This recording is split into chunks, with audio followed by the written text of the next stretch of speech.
அனைவருக்கும் வணக்கம். இன்னைக்கு நம்ம பார்க்க போகிற வீடியோன்னு பார்த்தீங்கன்னா ஆவணி ஏகாதசி விரதம் பற்றி தான் இப்போது பார்க்க போகிறோம். ஏகாதசி என்பது பக்தர்களின் வாழ்க்கையில் மிகவும் பவித்திரமான நாளாக சொல்லப்படுகிறது. மாதந்தோறும் இருவேளை வரும் இந்த ஏகாதசி தினம் பெருமாளை தியானித்து வழிபடுவதற்கான அரிய வாய்ப்பை அளிக்கிறது. இந்த நாளில் விரதம் இருப்பதன் மூலம் உடல் சுத்தியும் மன அமைதியும் கிடைக்கிறது. ஆவணி மாதம் புதன்கிழமை வரக்கூடிய ஏகாதசி திதியில் உண்மையான பக்தியுடன் பெருமாளின் நாமத்தை ஜெபிப்பதால் வாழ்வில் ஏற்படும் தடைகள் விலகி ஆனந்தம் பெருகுகிறது. சகல செல்வங்களும் கிடைக்க பெற இந்த விரதத்தை எப்படி மேற்கொள்ளலாம் என்பதைத்தான் இந்த வீடியோவில் பார்க்க போகிறோம்.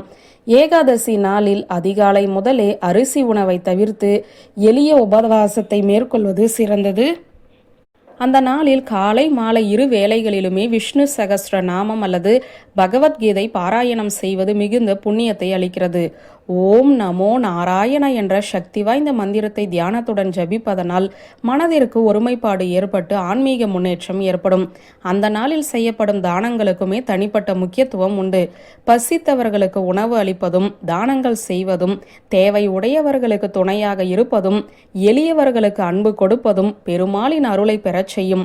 பக்தியுடன் செய்யப்படும் சிறிய செயலும் அந்த நாளில் பல மடங்கு பலன்களை தரும் என்று புராணங்கள் சொல்கின்றன. ஏகாதசி நாளில் உங்களால் முடிந்த உதவிகளை பிறருக்கு செய்து புண்ணியத்தை தேடிக்கொள்ள வேண்டும். ஏகாதசி விரதத்தை பின்பற்றுவதால் குடும்பத்தில் செல்வ வளம் பெருகும், தொழில் வியாபாரங்களில் முன்னேற்றம் கிடைக்கும், வீட்டில் அமைதி நிலைக்கும், குடும்பத்தில் ஏற்பட்டிருக்கும் சண்டைகள் சிக்கல்கள் தீர்ந்து மனதிற்கு ஆனந்தம் கிடைக்கும். பசி என்று கேட்டு வருபவர்களுக்கு இந்த நாளில் இல்லை என்று கூறி அனுப்பாதீர்கள். உங்களிடம் இருப்பவற்றை கொடுத்து பசியாற்ற வேண்டும்.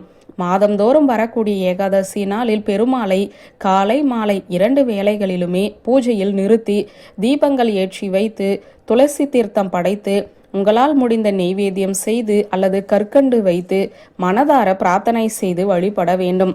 அன்றைய நாள் மனதை சாந்தமாக வைத்து கொண்டு மௌனத்தை கடைபிடியுங்கள். தியானமும் அமைதியும் பெருமாளை உணரச் செய்யும். மற்றவர்களுக்கு உதவிகள் செய்து அந்த நாளின் புண்ணியத்தை இரட்டிப்பாக சேர்க்க வேண்டும். மாலை அருகில் இருக்கும் பெருமாள் கோவிலுக்கு சென்று அவரை தரிசனம் செய்துவிட்டு வரலாம். மேலும் நாளைய தினம் விரதம் இருப்பதோடு மட்டுமல்லாமல் புராண கதைகளையும் பக்தி கதைகளையும் படித்து விரதத்தை நிறைவு செய்யுங்கள். மனதார ஏகாதசியில் பெருமாளை இப்படி வணங்கி நம்பிக்கையுடன் இந்த விரதத்தை மேற்கொள்வதனால் சகல செல்வங்களும் சுகங்களும் நிரந்தரமான வாழ்வில் நிலைத்து நிற்கும். அதனால் வரக்கூடிய ஆவணி மாத சிறப்பு ஏகாதசி தவறாமல் கடைபிடித்து பெருமாளை பிரார்த்தித்து அவரது அருளால் வாழ்வை சிறப்பாகவும் வளமாகவும் மாற்றிக்கொள்ளுங்கள். வியூவர்ஸ், இந்த வீடியோ உங்களுக்கு பிடித்திருந்த லைக் கமெண்ட் ஷேர் பண்ணுங்க. நன்றி.